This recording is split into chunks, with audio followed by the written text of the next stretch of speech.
It is JT Sports, and I am live with my Sunday NFL slash college football live call-in show.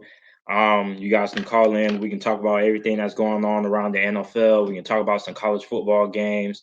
So you guys are welcome to call in anytime, man. And I'm just excited, man. It's been a couple of weeks since I did a live call-in show. I think it's actually been a month. The last time I did one was in like the middle of July. A couple of weeks ago, I did like a collab live stream with my guy Luke G's field review. We were debating if Matthew Stafford was an elite quarterback or not. So you guys are welcome to call in. I'm about to display the numbers shortly when we get some people on the live stream, and it's gonna be fun, man. Um, it's gonna be really fun. I want to talk about Daniel Jones. I want to preview some college football matchups because you guys know that Florida and the University of Miami play this Saturday. So the wait is over. So I mean, it's gonna be really, really exciting to watch, man. So I'm gonna go ahead and share this stream so people can go ahead and join. It's gonna be I'm really, really excited, man. So let me go ahead and share this on the community tab. We got two people in here so far. What's up, everybody?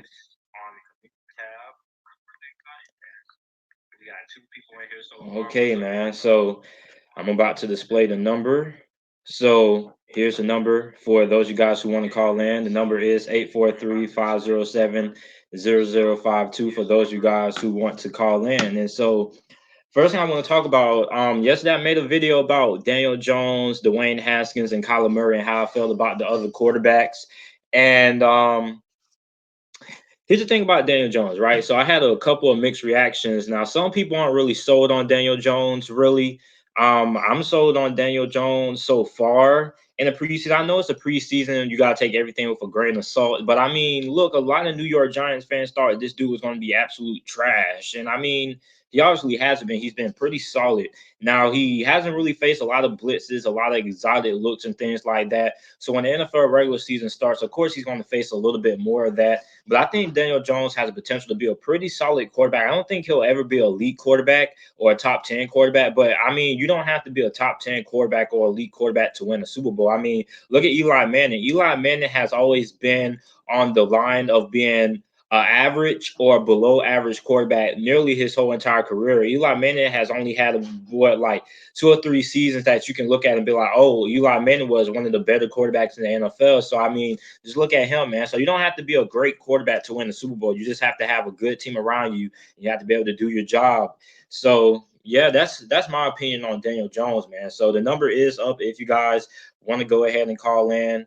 Number is 843-507-0052 for those you guys who want to call in, man. It's gonna be I'm interested in seeing how this works out, man. Logan Dorenzo said, "Yo, JT, let's get it popping." Yes, sir. Yes, sir. So somebody says Daniel Jones gets unneeded hate. I hate it. Look at Nick Foles, not elite. Exactly. I mean, you don't have to be like the next Tom Brady to win a Super Bowl. You feel me? You just have to be good enough. So you guys are welcome to call in. Number is on the screen. I'm finna put it back up. Oh, what happened to it? So the number is 843-507-0052. You guys can go ahead and call in. First, let me call myself to make sure this thing works. Make sure it works. Because last time it didn't even work that good.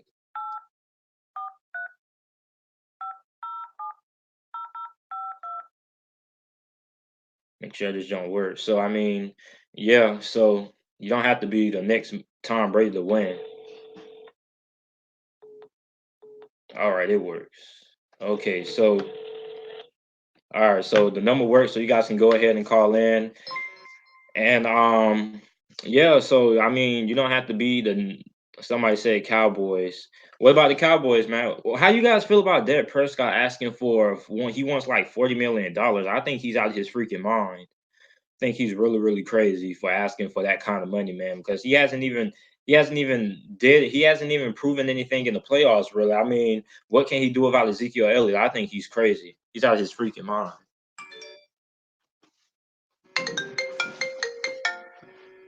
Oh, we got somebody calling in.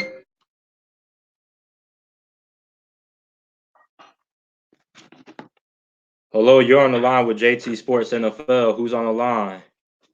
Hey, what's up, JT? It's Logan DiLorenzo. How are you? Good, man. Good, man. Thanks for calling in.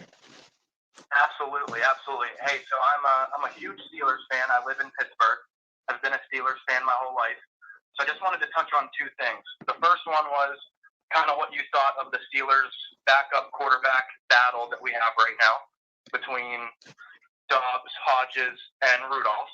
And then I kind of wanted to touch on Dak Prescott, $40 million, just because you just brought that up. I feel like he knows that there's no way he's going to get 40 million, and I think that it's just a negotiation tactic. So once they came out and offered him 30, he obviously doesn't want to take the first offer that they throw at him because he knows he can get a little bit more. So he's going to ask for 40, and they'll settle it like 35. So I think that makes sense. I'll hang up and listen to you talk. I doubt. See, me, I strongly doubt that he'll get more than. I strongly doubt that he'll get 35 million. I really doubt if he'll even get 30 million because look, if you're the Dallas Cowboys, right? You gotta look at Dak Prescott. You gotta look at Dak Prescott. He's not a good quarterback. He's an average quarterback who has to have a good supporting cast around him. So I mean, the fact that they were even giving him 30 million is like pushing it. You feel me? And then you gotta look at next year's quarterback class. Next year's quarterback class is freaking loaded. So let's say the Dallas Cowboys go to the playoffs. Let's say they lose like in the divisional round or they lose in the AFC championship game. So worst case scenario, they end up picking between 24th and 30th in the NFL draft next year, right? How stacked this quarterback class is, you can literally pick a quarterback and late in the first round and still get a franchise quarterback, or you could pick a quarterback in the second or third round of the 2020 NFL draft class and still end up having a quarterback who can do better than what Dak Prescott is, because that's how stacked that 2020 quarterback class is. So I mean, if you're the Dallas Cowboys, I think you kind of got all the leverage in here because all you just Dak Prescott, he's a good leader and stuff like that. But I mean, that's what a good quarterback's supposed to be. He's supposed to be a leader. Even a not good quarterback's supposed to be a good leader. So I mean, with how stat next year's quarterback class is for the class of 2020, I mean, if I'm the Dallas Cowboys, I'm gonna keep my offer of 30 million. I'm not going no higher. I might go even lower if he ends up stinking up the joint because here's how I feel, right? The longer Dak Prescott goes without getting an extension, and if he doesn't play, because Ezekiel Elliott might not even play this season for the first couple of weeks. So if you're the Dallas Cowboys, this is a good chance for Dak Prescott to prove himself, right? So let's say Dak Prescott without Ezekiel Elliott stinks up the joint or he just plays average, right? That's going to lower his contract right now. So I think it would be smart of him if he was to just go ahead and set the contract right now, because I don't care what he does. No way he's going to get paid 35 million. And then for your second point with the Pittsburgh Steelers quarterback battle, I mean, backup quarterback battle, it really is a quarterback battle. So I'm a big Joshua Dobbs fan. I've been a big Joshua Dobbs fan since he was the starting quarterback at the University of Tennessee. And I was very excited when Pittsburgh drafted him a couple of years ago. Now, I mean, I thought he had the advantage because he had a little bit more in-game experience than Mason Rudolph. But I don't really know how much we can look at that as experience really, because I mean, he stunk it up against Oakland, but he wasn't really prepared for that. So me personally, I really like Mason Rudolph, what I've been seeing out of Mason Rudolph. Both of those guys had a lot of good throws, but I think I'm gonna have to end up rolling with Mason Rudolph if he ends up winning the backup quarterback job. I think he'll end up winning it. So that answers your question there. So for both of those, so I mean, Dak Prescott, no way he gets 35 million. And basically, if he ends up not playing that good, I doubt he gets 30 million with how stacked the quarterback class is. So Logan, thanks for calling in, man. I don't know what happened to the call. I'm finna call you back and see what happened.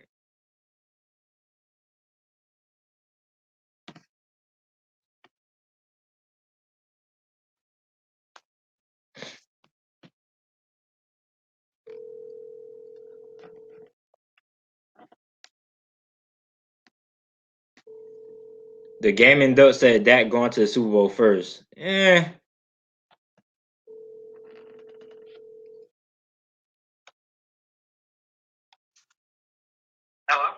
Yeah, man. I don't know what happened. I think we got disconnected.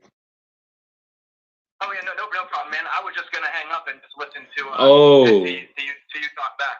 Okay, man. All right.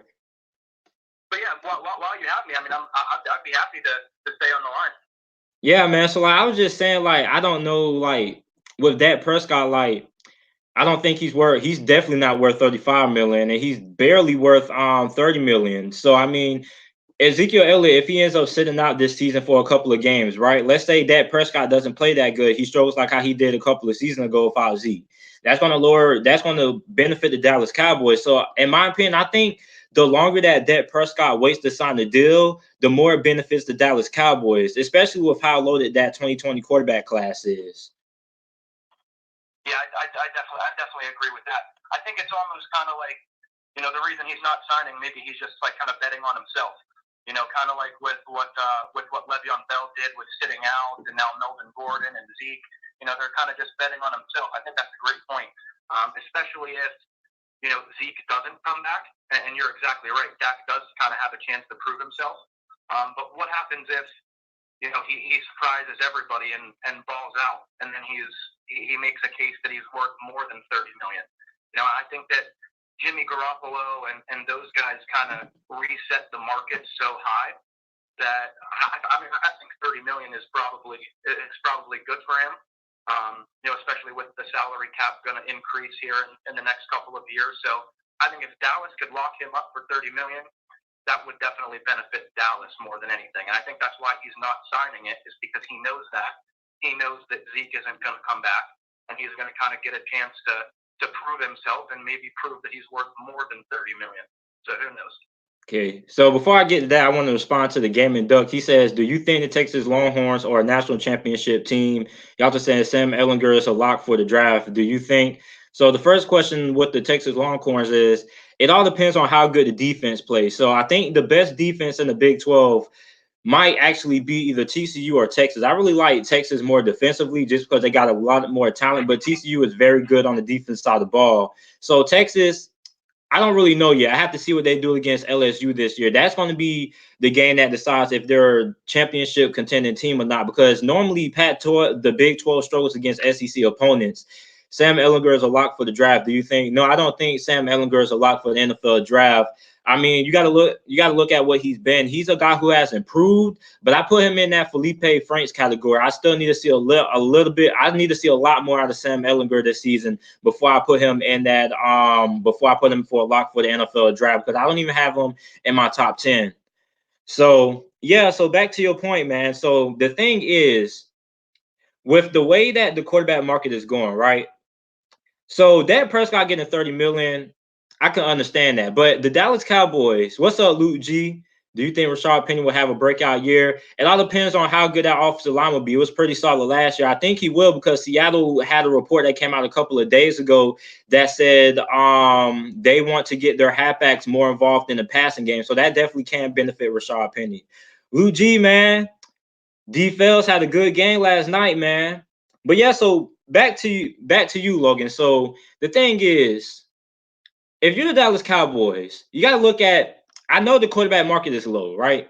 But you got to look at all the other players. You got to pay Amari Cooper. You got to pay Byron Jones, whose contract is coming up in a little bit. You're going to have Jalen Smith, who's going to have some contract negotiations, and you got to get Ezekiel Elliott locked up. Dak Prescott isn't the best player on his team. I can understand, because normally in most situations, the quarterback is the player that makes this team go, really. So if you lose your starting quarterback, your chance of making the playoffs are really slim, right? But it's not like that with the Dallas Cowboys. If they lose Ezekiel Elliott, their playoff chances, their Super Bowl chances go down tremendously. If you're a big odds guy and you look at the Super Bowl odds and stuff like that, when Ezekiel Elliott, when it was rumored that he might sit out, the Dallas Cowboys odds went down tremendously. At first, they were like top 5, and now they're outside looking in on the top 5. So, I mean, Ezekiel Elliott has a big impact on that Dallas Cowboys offense. So, if I'm the Dallas Cowboys, if I was their general manager, I offered Dak Prescott 25 million. I'd be like, take it or leave it. Maybe I'll go to 30 if I'm able to get this with Amari Cooper and Ezekiel Elliott. But I think those guys are a little bit more of a priority. So, I mean, does Dak Prescott deserve 30 million with the way the quarterback market is going? Maybe yes. But with all the other situations that you have in your team, especially considering how big of a factor that Amari Cooper and Ezekiel Elliott are in that offense, you got to pay those guys first, man, because you can let Dak Prescott walk away and you can go ahead and get you another quarterback, right? So you can go ahead and let Dak Prescott walk away. You can just go ahead and draft you another quarterback. I mean, they're loaded. They have arguably the best offensive line in football. You got Ezekiel Elliott, the best running back in football. You got Amari Cooper, who is a very solid wide receiver. You got a lot of weapons. You have a very good defense. So, I mean, you got all the pieces there when you can basically take a random quarterback, a solid quarterback, or an average quarterback, even a rookie quarterback, plug him into that situation, and he could pretty much have the same success that Dak Prescott has had.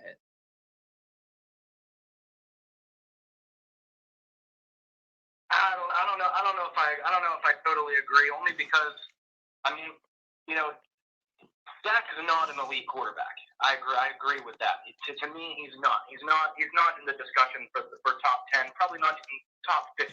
If you want to maybe have that discussion, that's probably where he lands. Is at probably 15 or in the top. I was kind of shocked that they did offer him $30 million right out of the jump. I kind of think that the reason they did is just because they wanted to offer him something that was fair, just thinking that he would sign it. I think if they could do it over again, they probably would offer him a little bit less, just because then he came out and asked for 40, and now they're going to have to negotiate it down. But I don't think that you could. You know, the big thing that Jerry Jones said is he wants to win the Super Bowl before he dies. He's obviously getting up there in age. I just don't think that they're going to have the confidence to draft a quarterback, next year in the first round, and then or whenever in the draft, and have enough confidence in that rookie quarterback that he's going to learn the offense and be able to step in and give you the same amount of production that Dak would be able to give you, just being in his fourth year. Well, here's the thing, right? So they don't necessarily have to get a rookie quarterback. Some quarterbacks could hit the free agent market. You also have some good, solid backups out there that should be starting on a couple of NFL teams. You got Jacoby Brissett there with the Indianapolis Colts. A lot of people really, really want Jacoby Brissett. Actually, a lot of teams tried to trade for Jacoby Brissett. They offered some higher draft picks. I think the highest draft pick they got was from Seattle. Seattle offered them a second round draft pick for Jacoby Brissett. So, I mean, it's a lot of options there, but you got to look at their situation, right? How bad of a quarterback could you be to stink up the joint behind one of the best offensive lines in football? Have Ezekiel Elliott there as well. You have a very good group of wide receivers. You got Randall Cobb, who isn't one of the best, who isn't even that good, but he's a solid, okay slot receiver. Then you got Amari Cooper on the outside. You got Michael Gallup. You got Ezekiel Elliott. You have a very good defense. So, I mean, if you're a rookie quarterback, that is your most ideal situation that you want to go to. And like we saw with a lot of these rookie quarterbacks, most of the reason why these rookie quarterbacks end up becoming bust is because most of the time they get drafted into dysfunctional organizations. And yeah, Dallas is a little bit of a high maintenance organization, but you also got to take in the fact that these rookie quarterbacks, they're getting drafted into terrible situations. You feel me? So Baker Mayfield and Sam Darnold, a couple of seasons ago, they got Baker Mayfield got drafted to the Cleveland Browns. We don't really need to say a lot about the Cleveland Browns. We know they're probably the most dysfunctional organization of all time. Then the New York Jets, they haven't been good since 2011, I believe. So, I mean, you have to you got to look at the talent that they have around them. Now, we've seen rookie quarterbacks in the past that have good talent and really perform, like Lamar Jackson with the Baltimore Ravens. He had a good coaching staff. He had solid talent around him that was fitted around his strengths and abilities and had a good defense. So, I mean, if you get a guy like a Justin Herbert or even a Jake Fromm is basically the same thing as Dak Prescott. Literally, like he's basically the same quarterback that Dak Prescott is. So, I mean, you can't go wrong with these rookie quarterbacks. Yeah, the thing is, you might not know what you might get out of them. But, I mean, with a guy like a Dak Prescott, really, he's replaceable. You got to look at it from a financial standpoint. Do you want to waste money on Dak Prescott and let a guy like Amari Cooper or Ezekiel Elliott walk away? Because we know how big of an impact that Ezekiel Elliott has on that offense. So if he walks away, then that's going to have a big impact on the Dallas Cowboys. So it just depends on who would they prefer to lose. who could, if I was the general manager of the Dallas Cowboys, I would look at it this situation, right? Who could we, if it happens, let walk away, and we could look at them walking away and be like, you know what, it's a big loss, but we can be able to have success without them. So it just depends on who walking away will have a more negative impact towards the franchise. Dak Prescott, Ezekiel Elliott, or Amari Cooper. Yeah, those are all great points, especially with what you said as far as the rookie quarterbacks and how they're kind of able to get production, right? As long as the supporting cast around them is good. And I think they're kind of following the Steelers blueprint where we kind of let Le'Veon Bell walk, and I really personally don't think they should, only because they don't have a James Conner who's waiting in the wings, so to speak, to explode. They don't have that guy. They kind of think they do, with Tony Pollard, I think his name is, but let's be honest, they're not really sure, right? If you look at all the other teams in the league, you could probably say that the running back is probably the most replaceable, with the committee and just getting a good guy in the draft. We've seen it numerous times that a committee can replace one guy. So I think if you look at the league as a whole, it's probably the running back. But for that specific team, I think you're probably right that Zeke does mean more to them than any other team's running back. They kind of built it around that. They drafted him, in the top 5 of the draft. And like you said, their offensive line is ridiculously good. So they really have built their offense around having, that lead horse back. So yeah, I don't know. It's going to be interesting. I think I'm glad I'm not a Cowboys fan, and I think that whatever everybody says that the Steelers have underperformed and they've underwhelmed with the talent that they had in the last couple of years, and nobody really understands what these kind of situations do to the locker room. And being a huge Steelers fan, I kind of got to see that firsthand with Le'Veon Bell holding out, and it happened the year before. He actually held out the whole year, but then he showed up week 1 and didn't really start off that great, but then kind of got things going. And then the second year, obviously, we all know he just never showed up. So that affects the team much more than people think. And it's definitely. I don't think the Cowboys are going to be as good as what obviously if they had all 3 of those guys, but it's definitely going to be a very interesting situation here come week 1 and kind of what happens with Zeke. But to your question, if I was the general manager, who would I lose? I think just because of the history and history repeats itself, that I would lose Zeke. I would keep Dak and Amari and then build around them. Well, here's the thing about that. Well, even though history, it's certain halfbacks that are very rare, right? You're never going to find another Adrian Peterson. You're never going to find another Saquon Barkley. You're never going to find another Ezekiel Elliott. You might find another guy that's similar to those guys, but good halfbacks like those only come once every couple of decades, right? So it's like the Minnesota Vikings with Adrian Peterson, right? Adrian Peterson, when he came back off that ACL injury and won NFL MVP, he was the reason why the Minnesota Vikings went to the playoffs that year. And they had Christian Ponder as the quarterback. And when Adrian Peterson left, they got rid of Christian Ponder. They drafted Teddy Bridgewater.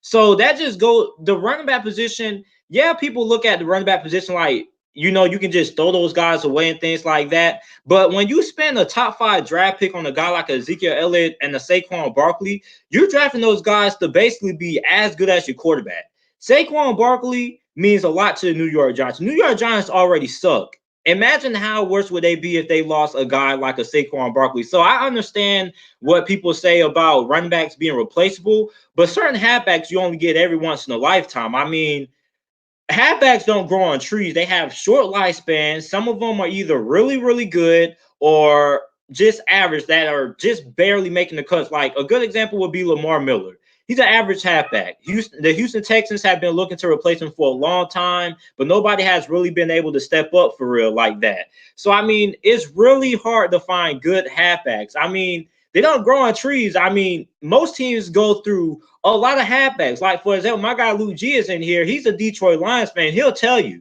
right off the bat, the Detroit Lions haven't had a good halfback since Barry Sanders. And how long was that? That was like years ago. And now they got a guy like a Kerryon Johnson. He's not in that Ezekiel Elliott or Saquon Barkley category, but things like that. But it's very hard to find consistent halfback play in the NFL nowadays. So I mean, letting a guy like Ezekiel Elliott go, that would be a big blow to the Dallas Cowboys, especially when we know how important he has been to this Dallas Cowboys team. And I mean, like the season he got suspended for a couple of games, they didn't even go to the playoffs that season.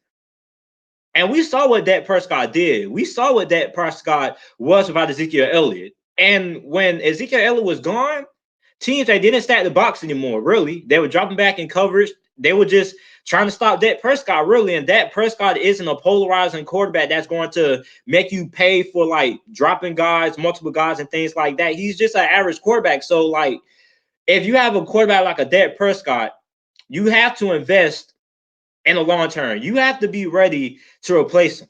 Basically, like I would rather I understand what you're saying. Dak Prescott, he is a solid quarterback. I mean, although he might not be one of the best, basically what you're saying is you know what you get out of a guy like Dak Prescott. You're not going to basically out of the quarterback position, you want consistency.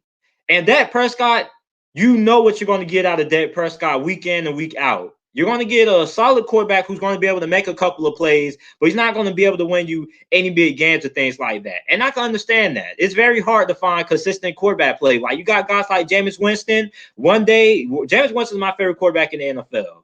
One day, Jameis Winston lights it up, 400 yards passing, four touchdowns, maybe he throws an interception there. And next week, he's thinking up the joint. He throws like 5 interceptions and things like that. So you know what you get out of a guy like Dak Prescott. But you also got to look at the situation, right? Dallas is in a championship window right now. I think this is the best the Dallas Cowboys are going to get. So right now, you have to be able to keep that talent around them. You have to be able to trust your system. You have to be able to say, you know what? If our quarterback walks away, yeah, we might lose a guy like that, Prescott. But I mean, he was an average quarterback. He can be replaced. It's certain quarterbacks in the NFL that can't be replaced, just like the halfbacks. You feel me? But I think the fact that letting Ezekiel Elliott go, I don't think that would be a smart move for the Dallas Cowboys. When we look at how big of an impact that Ezekiel Elliott has to that offense, like you have to think, I don't think I've seen a halfback that has this big of an impact like Ezekiel Elliott has had since Adrian Peterson in 2012 when he won MVP with the Minnesota Vikings and Jamal Charles. You remember when Jamal Charles was playing for the Kansas City Chiefs? Oh yeah. He accounted for 66% of their offense. So I mean, let me ask you this real quick. So all right, so let's rewind, go back to Zeke right now and Les Bell in his prime when he was playing a full season, let's say 2017. Do you think that they're about equal, or are you giving Zeke a head up on him? Can you repeat that one more time? Yeah, no problem. So compare Zeke to Le'Veon Bell. Like Zeke right now, and obviously we don't know what Le'Veon Bell is going to be this year. So let's say Le'Veon Bell, like the 2017 season. Well, that 2017 Le'Veon Bell year was pretty solid, but it wasn't as good as his 2016 year when he won the All Pro. But you feel me? You have to you guys want me to turn the volume up? Oh, I got you. Hold on, before I respond to that question, I want to respond to Luke G real quick. He said trading for Amari Cooper was dumb, just added to the problems.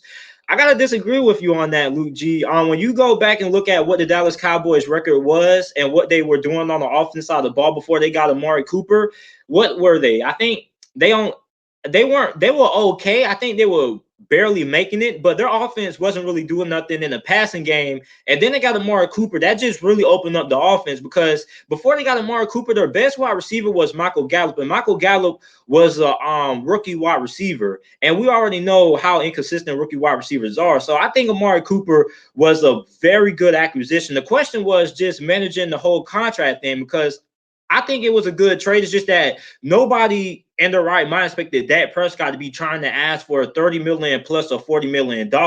And I mean, they really needed Amari Cooper, especially when you got a guy like a Dak Prescott. I mean, he needs all the help that he can get. He's not really making guys around him better per se. So you need a star wide receiver like Amari Cooper. When they got Amari Cooper, that offense looked very, very different. But back to your point. So 2017 Le'Veon Bell, he was good. That was a very good halfback. But 2016 Le'Veon Bell, when he was an all-pro, he was on a whole different level. I mean, this guy was good enough to be your number 2 wide receiver.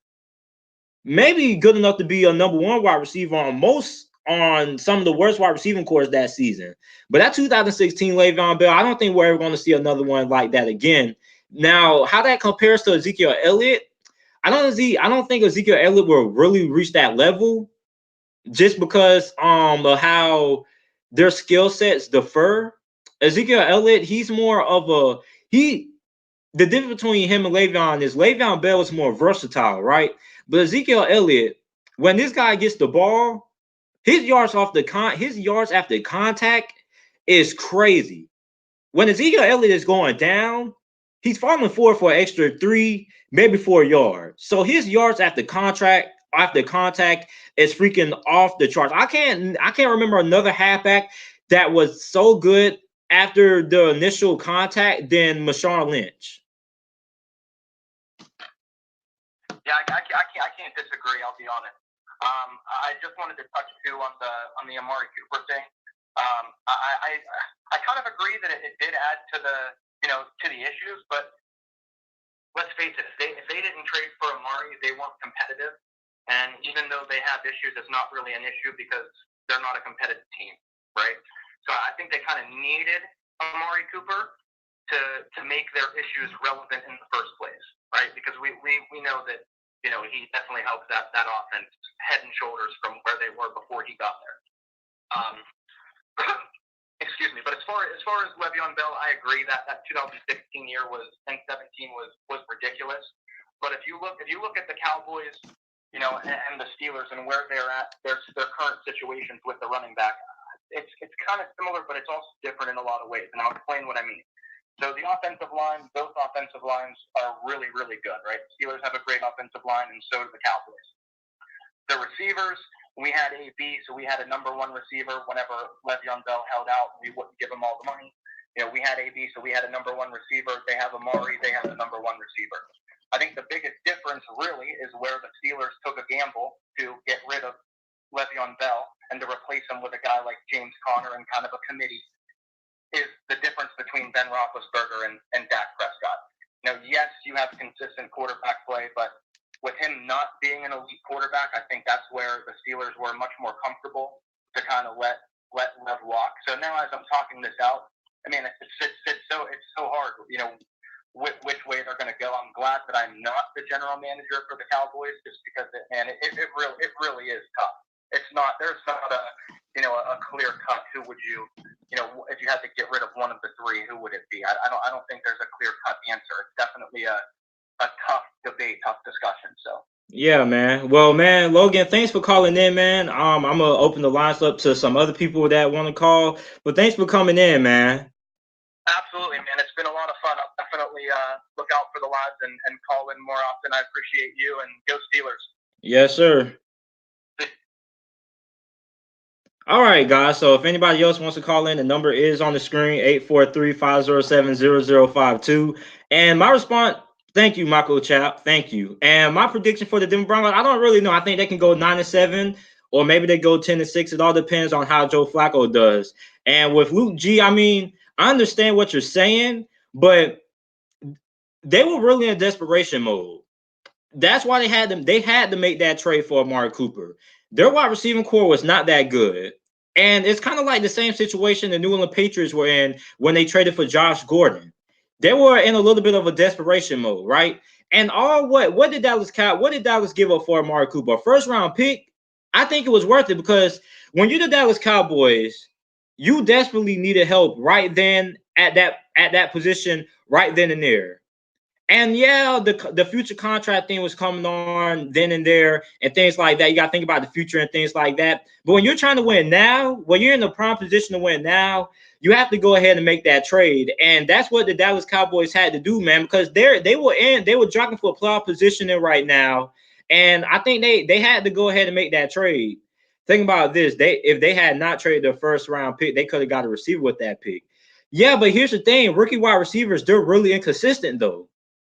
And the wide receivers from this year's NFL draft, most of them, we didn't have a wide receiver that went in the first round of this. The only wide receiver that went in the first round of this year's NFL draft was Hollywood Brown. And most people had a second round draft grade on him. And I mean, the wide receivers in this draft class, they were solid, but they weren't good enough to be first round picks. I was even surprised that Marquise Brown went. And I mean, I understand they could have got a wide receiver that time if they never traded that pick this year. But I mean, Dallas was in a win now situation, and Dallas fan base, and they would have missed the playoffs again. I don't think they will appreciate that. So they were in a tough situation. They had to go ahead and they had to get help. Now, I understand some teams have to look forward to the future, but when you're in the middle of trying to compete for a playoff spot, you got to go ahead and make that trade. It's kind of what happened with the New England Patriots with the Josh Gordon trade.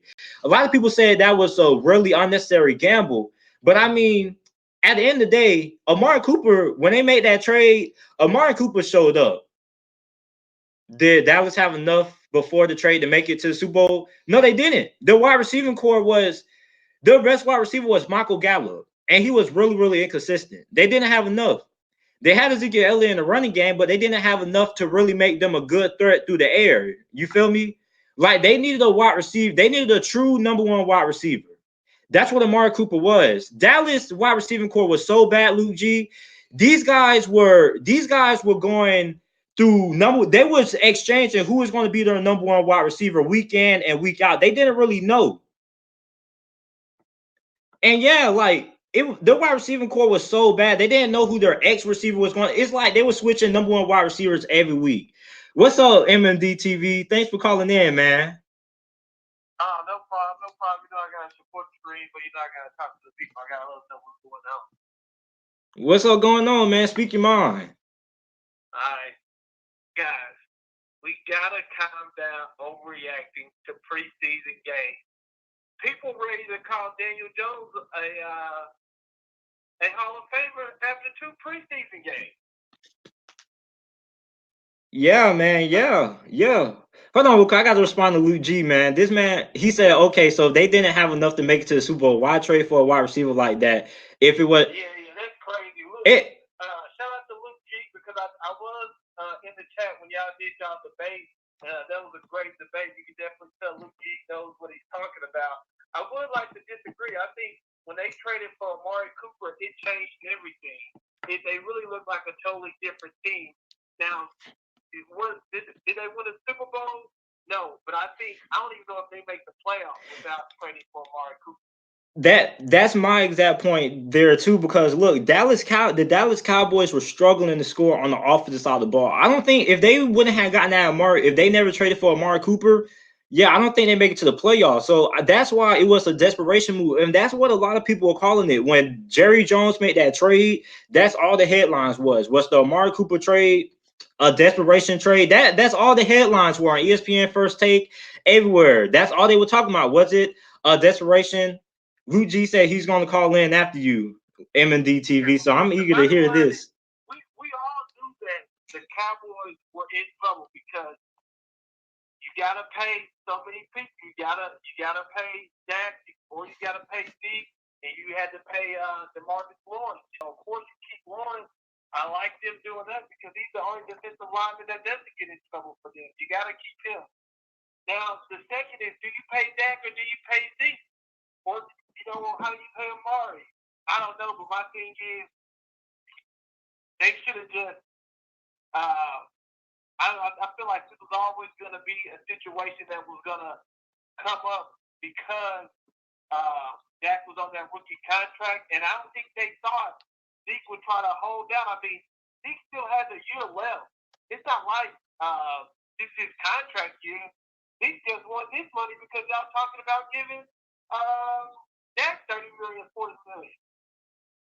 Yeah, man, it's a really like I don't think Dallas Cow like when they made that Amari Cooper trade, I don't think they were expecting this whole situation to turn out. I know they definitely didn't expect Dak Prescott to get $30 million. But I mean, if you're the Dallas Cowboys, I mean, you need Amari Cooper because Amari Cooper blusters that wide receiving core. You need Ezekiel Elliott. And you might need Dak Prescott because although a lot of people say Dak Prescott isn't a good quarterback, you know what you get out of Dak Prescott week in and week out. He's not worth $40 million. Exactly. So I mean, here's what I would do. I would pay Ezekiel Elliott first. Ezekiel Elliott, he's not going to get 15 million. If I was, I would probably make Ezekiel Elliott the highest paid halfback right now, which is currently Todd Gurley right now. So I'll go ahead, give Ezekiel Elliott his long-term deal because I think what Ezekiel Elliott is looking for, most halfbacks, they're looking for security because halfbacks don't really have a long lifespan in the NFL. So I think with Ezekiel Elliott asking for a new contract, I think he wants some stability. I think that's what that is. So I'll go ahead and make him. Let me tell you something else. I think a lot of people aren't discussing, but I think when you see a situation like a Melvin Gordon and like a Zeke Elliott, I think two things played a part. I think one, what happened to Le'Veon Bell plays a part, and two, NBA free agents. All these NFL players were chiming in when you saw lower tier NBA players getting these big ass contracts, and then you look at yourself like Ezekiel Elliott, you're like, hey, this team is damn near undefeated when I rush over 100 yards most of the time. I should be getting paid more. Then, of course, that, I think a lot of, and then, of course, the Le'Veon Bell last year, I think a lot of the dumb situations played a part into what's going on now in the NFL and the way players are wanting to do contracts. Yeah, and I think the thing with the Le'Veon Bell situation is, although he didn't win because he got less money than what he would have than what Pittsburgh gave him. I think at the end is recognizing your self-worth as a halfback. It's looking at yourself and be like, hey, although we might not last long, we're still good enough to help you get over the hump, and we're still good enough that you should give us some respect and not look at us as like toys you can just dispose of. You feel me? Yeah. If I'm the Cowboys, I sign Zeke, give Zeke his money, give Amari his money, and go out and find another quarterback. Yeah, man. Well, thanks for calling in. Somebody else is on the line. I think this is my guy Luke G. So thanks for calling in, man. Hey, no problem, man. Y'all make sure you hit the like button, subscribe to my guy JT Sports. So now, play love. No more defeat. Hello, thank you for calling in to JT Sports. Hello? Hello. What's up, man? Is this Luke G? This Luke G, man. What's up, man? I'm out and about moving around, so I ain't gonna be too long. But I think the point I was trying to make when it came to the Dallas Cowboys is this. You already knew you had to pay all these players. You had to re-up and pay all these players. The Dallas Cowboys has been one big colossal bad decision. The money that they gave Jason Witten was too much.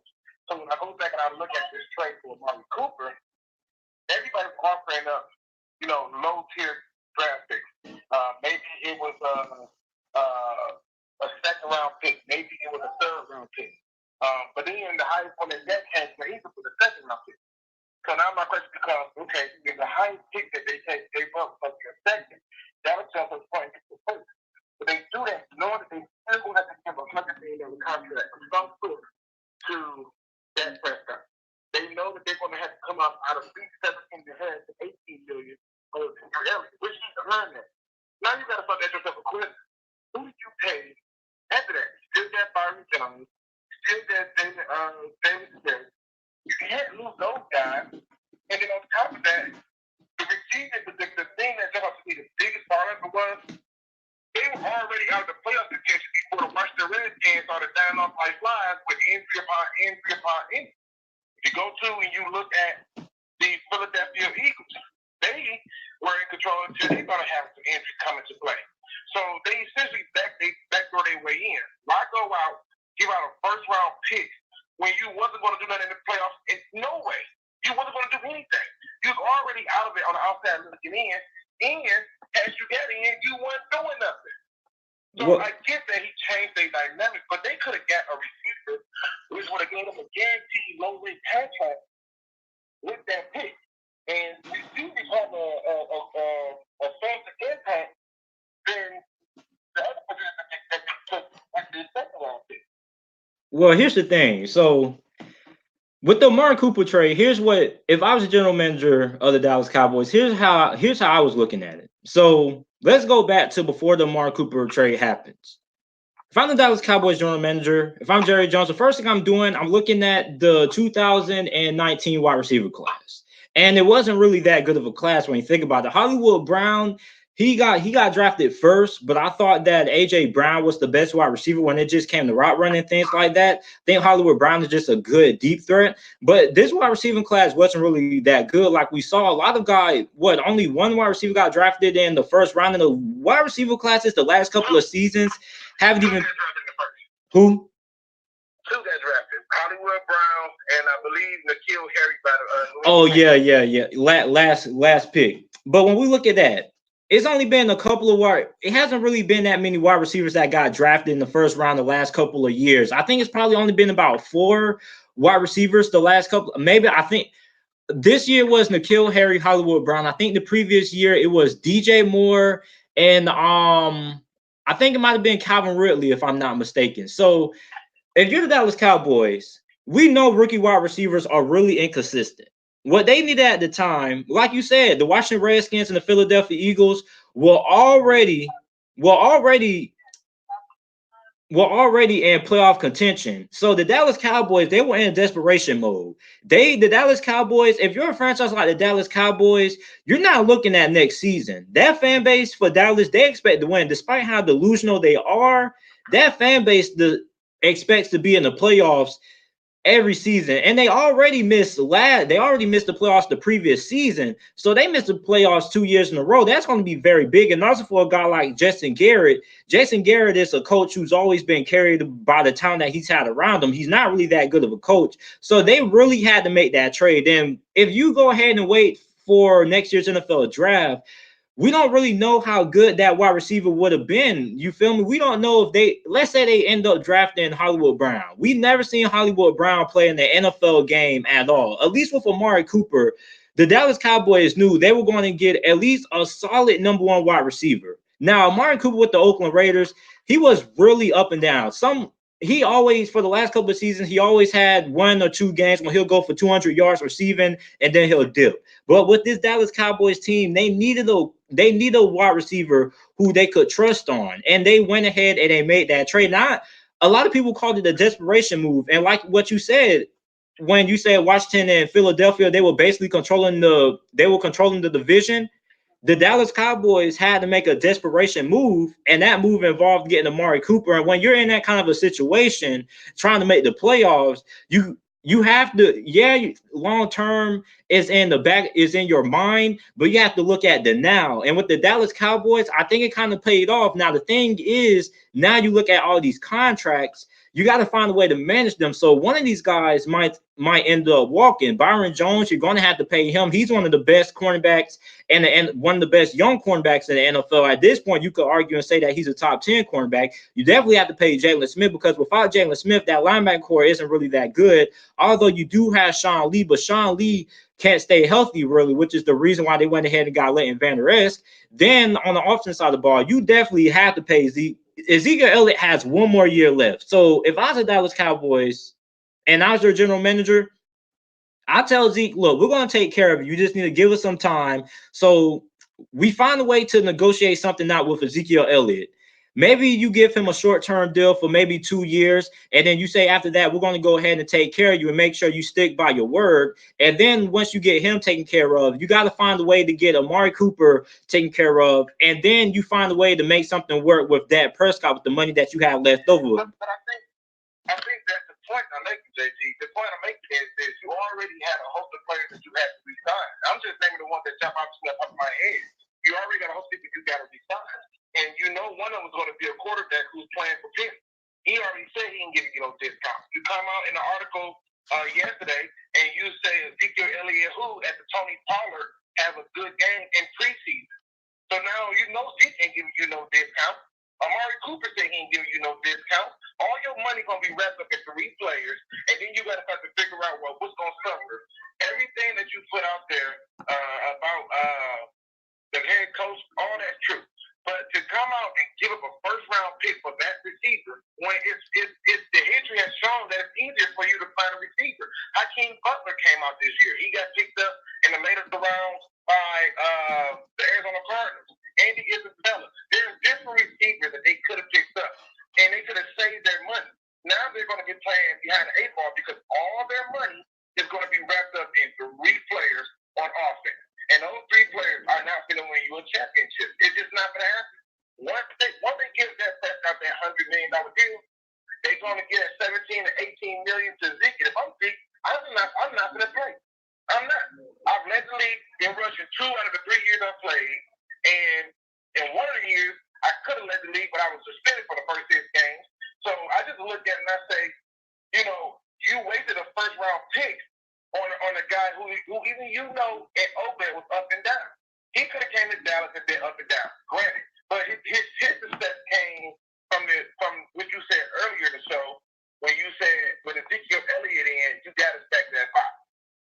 Now Ezekiel Elliott's not that there. Wait to see what happens with the Dallas Cowboys with Zeke not being back there and Amari Cooper. It's gonna be a different ball game. And to me, I'm not wasting the first round pick. If I'm a general manager, I'm doing it like the Ozzie Newton do with the Ravens, like all the great general managers do, like the Bill Belichick. Bill Belichick took his first receiver for the first time since he's been in New England this year in the first round. And why? Because N'Keal Harry is a special talent. Hakeem Butler is a special talent. They did not need to go out and spend a first round pick on Amari Cooper, knowing that they're going to have to pay him. And as soon as he had one good season, he was going to hold their feet to the fire. I just think it was a bad move for them as an organization. I think the trade came from the Dallas Cowboys. You see, the Dallas Cowboys, to me, I think they were pressured because the fan base, they were on the verge of missing the playoffs. So I think Dallas they're trying to be in a win now situation, and basically, and like me and and the diehard NFL fans, we already know that the most talented team in the NFL most of the time doesn't win the Super Bowl. It always comes down to the team that ends up being. What you were saying? I'm agreeing with you. Right. The team does not win. I mean, it's coaching. That's why I don't. That's why if they'd have given a first round pick for Sean Payton, I'd have been like, man, brilliant.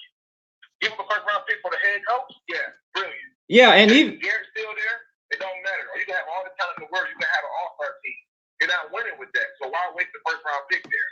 But I think with the Dallas Cowboys is that although you can't win the Super Bowl with those guys, you at least have to make it to the playoffs, because me and you both know that Dallas Cowboys fan base, they may be delusional, but they're really, really passionate about that team. So if I was that general manager, I could understand that. If I was Jerry Jones, I would still go ahead and make that trade and think about what was going on after, because they're in a situation. I know it's a tough situation, but I don't think Dallas could really afford to miss the playoffs that year. So I think at that point in time, you got to go ahead and take that risk, and you got to go ahead and try to get yourself into the playoffs and try to go ahead and win now, and then think about everything later. And I think that's what the Dallas Cowboys were doing, and it really paid off because they ended up making it to the playoffs. Now the question is, at what cost though? You feel me? But Dallas, the thing with Dallas is certain franchises, they can't really just look at it some franchises in sports, they just have to win despite what might happen in the future, like the LA Lakers, the Dallas Cowboys. It used to be the Green Bay Packers. I don't know what's going on with them now, but I mean, certain franchises like that, when you're so accustomed to winning, you have a rich tradition of winning. You have to be able to find a way to win now and then think about everything later. And that's basically what those franchises care about doing, is making it to the playoffs and trying to put themselves in the best position to win now. And that's what I thought the Dallas Cowboys were doing when it came to making that Amari Cooper trade, which is why I wasn't really going that much crazy over. I thought it was a successful trade when you look at it. I just think overall, you have to ask yourself this simple question. If you're a Dallas Cowboys fan and put yourself in their shoes, are you looking to just make the playoffs? And if the answer is no, then does Amari Cooper get you to the Super Bowl? And if the answer is yes, then I guess you make that trade for that person. But for me, the answer is no. He does not get you to the Super Bowl. Because guess what? If I shut that box down and I got a quarterback that's a dog that can go with Amari Cooper, now who are you targeting? So that's what they brought Jason Witten back in for and overpaid him. These are the things thing that's going to happen that Jerry Jones has gotten cocky with. He's got this idea that everybody loves to be a Cowboy. They want to be a Cowboy, so they're going to take pay cuts. And these players are saying, nope, not taking no pay cuts. And I forgot the caller who called in earlier talking about the NBA contract, but that's what a lot of these players are going for. They're taking those shorter deals with that are fully guaranteed because they're no longer risking this, oh, let me get my money later stuff. They're not doing it. But I hang up and listen, man. You know it's always a pleasure rocking with you, JT, man. And keep on doing your thing, keep grinding. And I'm pretty sure we'll be collaborating real soon. Yes, sir. Yes, sir. Thanks for calling in, Luke G. For sure. Okay, everybody. So I'm about to wrap this live stream up, but I just got a couple of more points I want to say. So the thing is that when it comes to the Amari Cooper trade, it just depends on the situation with the Amari Cooper trade, because the Amari Cooper trade was really a desperation move. I think if I'm the general manager, you have to make that trade because you want to get to the playoffs. You have to win now. And although it might not have been, Amari Cooper might not have been the missing piece, at the time, he was a good piece to help that wide receiving core for the Dallas Cowboys, because their wide receiving core was awful. Now you got Amari Cooper. If you don't sign Amari Cooper, I don't think that's going to be that big of a loss, really, because you got Michael Gallup. A lot of people aren't really giving Michael Gallup the respect that he deserves. I'm about to make a video. I'm going to make a video about it in the next couple of days about how important and how overlooked that Michael Gallup is to the Dallas Cowboys, because Michael Gallup is going to end up being a very fine receiver.